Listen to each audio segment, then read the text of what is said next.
সমকামিতা প্রমোট করে বিভিন্ন নাটক সিনেমা আমাদের দেশে তৈরি করা হচ্ছে। সম্প্রতি ঈদের একটি নাটকও এই বিষয়ে তৈরি করা হয়েছে। এটা নিয়ে ফেসবুকে সমালোচনা চলছে, বিষয়ে কিছু বলবেন? ভাইরা আমার, খুবই দুঃখজনক বিষয়, বিনোদনের নামে, নাটক সিনেমার নামে আমাদের দেশে অনেক অবৈধ বিষয়কে স্বাভাবিক করে ফেলা হয়েছে। আজ থেকে 15-20 বছর আগেও, 30 বছর আর 25 বছর আগেও এই সমাজে কোনো একটা পুরুষ কোনো একটা নারী বিবাহ বহির্ভূত সম্পর্ক করাকে অত্যন্ত দোষণীয় মনে করা হতো, শহরে গ্রামে সর্বত্র। ঠিক না ঠিক? নাটক সিনেমার নামে, বিনোদনের নামে যেগুলো দেখে আপনারা হাসি পান, আনন্দ পাওয়ার চেষ্টা করেন, বিনোদন পাওয়ার চেষ্টা করেন, সময় কাটাবার চেষ্টা করেন, এগুলোর নাম দিয়ে, এগুলোর মোড়ক দিয়ে এই তথাকথিত বয়ফ্রেন্ড গার্লফ্রেন্ড কালচারকে প্রমোট এবং প্রতিষ্ঠা করা হয়েছে এই সমাজে। এখন আর কারো বয়ফ্রেন্ড আছে, কারো গার্লফ্রেন্ড আছে এটা বলতে এখন আর মুখেও বাধে না, অর্থাৎ লাজ লজ্জা শরমটাও উঠে শেষ হয়ে গেছে। এটা খুব ভয়ঙ্কর একটা ব্যাপার। অপরাধ করার পর অপরাধ বোধ থাকা, এটা খুব তুলনামূলকভাবে, ওইটার তুলনামূলকভাবে সহনীয়, এটাও মন্দ, কিন্তু ওইটার তুলনায় কম মন্দ। আর যদি কেউ অপরাধ করার পর অপরাধকে অপরাধ মনে না করে, দোষ মনে না করে, এটা ভয়াবহ, এটা কুফরি, এটা ঈমান যাওয়ার মতো বিষয়। আমাদের সমাজে এই তথাকথিত নাটক সিনেমার নাম দিয়ে পশ্চিমারা সেই জায়গাগুলোতে কোটি কোটি টাকা ইনভেস্ট করে তথাকথিত আর্টিস্ট এবং শিল্পীদের কিনে নিয়ে তাদের দিয়ে বয়ফ্রেন্ড গার্লফ্রেন্ড কালচার প্রতিষ্ঠা করে জেনাকে সমাজে এস্টাবলিশড ইতিমধ্যে তারা করে ফেলেছে। আমাদের সমাজকে এখন আরেক লেয়ারে পচাবার জন্য, নষ্ট করার জন্য এখন তথাকথিত ট্রান্সজেন্ডার বাদ এটাকে প্রতিষ্ঠা করার জন্য নাটক তৈরি করা হচ্ছে। ইতিমধ্যে একটা নাটক, কত বড় দুঃসাহস চিন্তা করেন, ঈদের অনুষ্ঠান একান্তই মুসলমানদের অনুষ্ঠান, একটা ইবাদত। ঈদ একটা কি ইবাদত, ঈদের মতো ইবাদতকে ঘিরে যে অনুষ্ঠান করছে সেখানে সমকামিতা বা ট্রান্সজেন্ডার মতবাদ সেটাকে পুশ করে নাটকের মাধ্যমে ইবাদতরত মানুষগুলোকে নাটকের নাম দিয়া তাদের মধ্যে ওই ইবাদতের মৌসুমে সিজনে তাদের মধ্যে ইসলাম বিরোধী বিষ ঢুকাই দেওয়া হচ্ছে। তার মানে হলো যে আমাদের সম্পদ, আমাদের সোসাইটি, আমাদের ঈদ মানে মুসলমানদের আবহ, এইটাকে ব্যবহার করে সেখানে তারা মুসলমানদের বিরুদ্ধে বিষ এবং ক্ষতিকর জিনিস তারা ঢুকিয়ে দিচ্ছে। আপনারা যেগুলো সোশ্যাল মিডিয়াতে, ফেসবুক, ইউটিউবে বিভিন্ন নাটকের ক্লিপ, ভিডিওর ক্লিপ অনেকে বুধ হয়ে পড়ে থেকে দেখেন, আপনার নিজের অজান্তে আল্লাহর দ্বীনকে দুনিয়া থেকে বিদায় করার নীল নকশা যে সমস্ত নাটক সিনেমার মাধ্যমে হয়, আপনি সেগুলার প্রমোট করছেন, সেগুলার প্রচার করছেন, সেগুলার সহযোগিতা করছেন। এই জন্য আমাদের পরিষ্কারভাবে প্রত্যেকের অবস্থান নিতে হবে।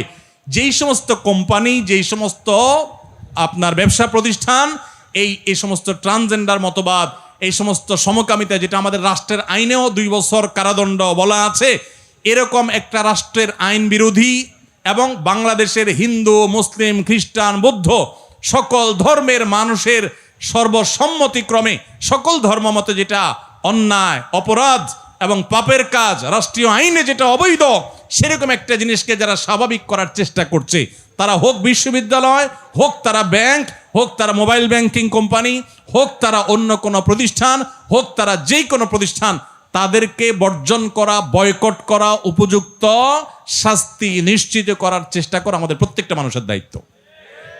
ভাইরা আমার, আমাদের সন্তানরা ট্রান্সজেন্ডার মতবাদ প্রতিষ্ঠিত হলে, তারা সমকামিতার দিকে ঝুঁকে গেলে পরিস্থিতি কি হতে পারে? আমেরিকার মতো দেশের অভিভাবকরা রাস্তায় নেমে এসেছে, কারণ গোটা সমাজের সিস্টেমটা ভেঙে ফেলা হয়েছে। আপনারা অনেকে বলতে পারেন এটা করে তাদের লাভটা কি? কোরআন খুলে দেখেন, কোরআন এমন এক অলৌকিক মহাগ্রন্থ, 5000 বছর পরে কি হবে কোরআন বলে গেছে, ইঙ্গিত দিয়ে গেছে।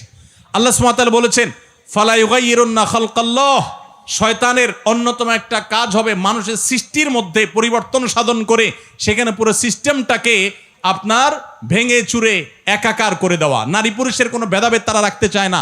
আপনারা জানেন বাংলাদেশে এখন অনেক ফরম তৈরি হচ্ছে, ছেলে মেয়ে পরিচয় রাখতে চায় না। শুরুতে শুরু হয়েছে ছেলে মেয়ে, আবার ট্রান্সজেন্ডার, একটা হলো তৃতীয় লিঙ্গ যেটাকে বলেন আপনারা, অর্থাৎ হিজড়া, সেটা তো একটা জিনিস, সৃষ্টিগত ব্যাপার, ওইটার ব্যাপারে তো কোনো ভিন্নমত নাই। তারা তো আল্লাহ সৃষ্টি, ওইরকমই তারা থাকবে, অথবা তাদের ট্রিটমেন্ট করে একটা পর্যায়ে তাদেরকে আনা যাবে, তাদের অধিকার সুসংরক্ষিত সাংবিধানিকভাবেও ধর্মীয়ভাবেও। কিন্তু তথাকথিত ট্রান্সজেন্ডার এবং এই ট্রান্সজেন্ডার উপরে ভর করে সমকামিতা সমাজে প্রতিষ্ঠা করার যে অপচেষ্টা, এইটার বিরুদ্ধে খোদ আমেরিকাতে অভিভাবকরা রাস্তায় নেমেছে। রাশিয়ার মতো দেশ, চায়নার মতো দেশ, তারা বলে দিয়েছে এটা সন্ত্রাসবাদ। অ্যাগ্রেসিভলি তারা এটা ঢুকাচ্ছে।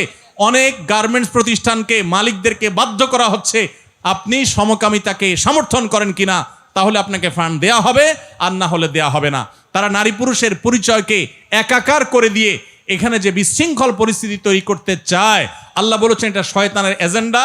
ফালা ইউগাইয়িরুন্না খালকাল্লাহ, আল্লাহর সৃষ্টি নারী এবং পুরুষ, এগুলোর মধ্যে পরিবর্তন সাধন করে এগুলোকে মেসাকার করে, একাকার করে, বিশৃঙ্খল করে ফেলা, এটা শয়তানি এজেন্ডা যেটা বাস্তবায়ন করছে। অতএব ঈদের অনুষ্ঠানে বা যে অনুষ্ঠানে হোক, নাটকের নামে, সিনেমার নামে আপনারা একটার পর একটা অবৈধ জিনিসকে সমাজে স্বাভাবিক করে ফেলবেন। এখন আবার সমকামিতাকে স্বাভাবিক করার এজেন্ডা নিয়ে নামছেন। আপনারা কিছু পয়সা কড়ি পাবেন, কিছু ফান্ড পাবেন, এগুলো নিয়ে দেশে বাইরে চলে যাবেন, ওই কানাডার বেগমপাড়ায় চলে যাবেন, আমেরিকায় চলে যাবেন, আর আমাদের সমাজকে, আমাদের সন্তানদেরকে ধ্বংস করে দিয়ে তারপর চলে যাবেন।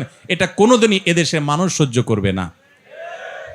অতএব রাষ্ট্রবিরোধী, আইন বিরোধী এই সমকামিতাকে যারা প্রমোট করছে, তাদের ব্যাপারে আমাদের সাবধান হতে হবে, সতর্ক হতে হবে, দায়িত্বশীল হইতে হবে, এবং আমাদের প্রত্যেকটা মানুষকে তাদেরকে বর্জন, বয়কট সর্বতভাবে করতে হবে।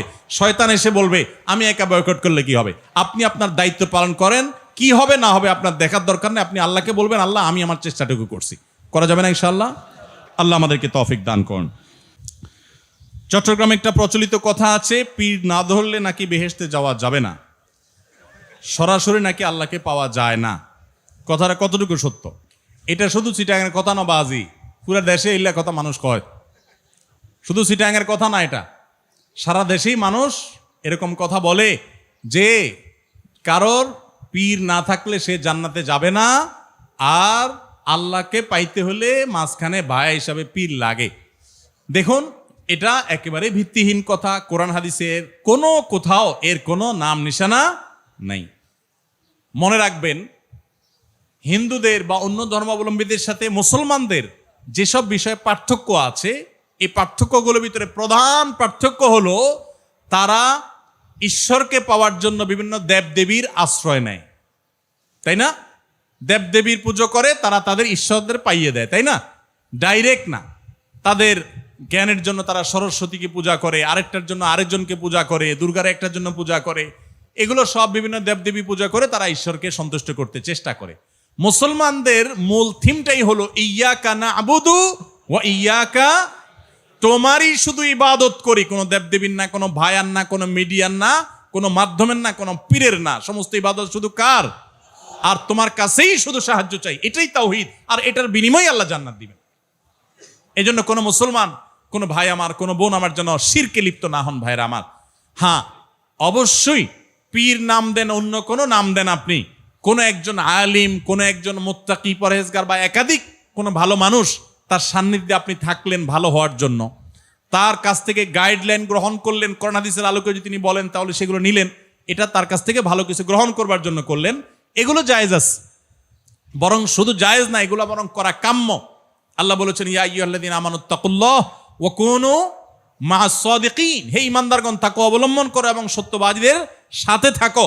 সেই হিসাবে আপনি ভালো মানুষ, নেককার মানুষ, আল্লাহওয়ালা মানুষ, পরহেজগার মানুষ, তাদের সাথে থাকবেন, উঠা বসা করবেন, তাদের সান্নিধ্যে দিবেন। কিন্তু ওই যে পীর না ধরলে, ধরাধরি জিনিসটা তো ভাই ভালো জিনিস না। কি বলেন ও বাজি? ধরাধরি কি ভালো জিনিস নাকি? ধরাধরি করা, ধরাধরি কাউকে যদি ধরে, এটা তো নেগেটিভ অর্থে হওয়ার সম্ভাবনা আছে, তাই না? এখন বলছেন পীর না ধরলে বেহেশতে যাওয়া যাবে কিনা। ভাই, কারো ধরাধরি করার দরকার নেই। নেককার মুত্তাকিদের পারলে সোহবত সান্নিধ্যে যাবেন। এছাড়া আল্লাহ জান্নাতকে কোনো ব্যক্তির উপর ডিপেন্ডেন্ট করে দেন না, যে তুমি অমুক হুজুরের পিছনে না গেলে, কোনো একটা হুজুর না ধরলে তোমার জান্নাত যাবে না। না, কোনো হুজুরের উপরে আপনাদের জান্নাত ডিপেন্ড করে না। আপনার জান্নাত ডিপেন্ড করে আপনার আমলের উপরে। আলেম ওলামাদের কাছ থেকে কোরআন হাদিসের জ্ঞান আহরণ করবেন, ভালো মানুষের সান্নিধ্যে যাবেন, সে আলেম না হলেও হতে পারে, কিন্তু সেটার উপরে আপনার জান্নাত একেবারে ঝুলে আছে, ওইটা না হলে আপনি যাবেন না, ব্যাপারটা সেরকম না।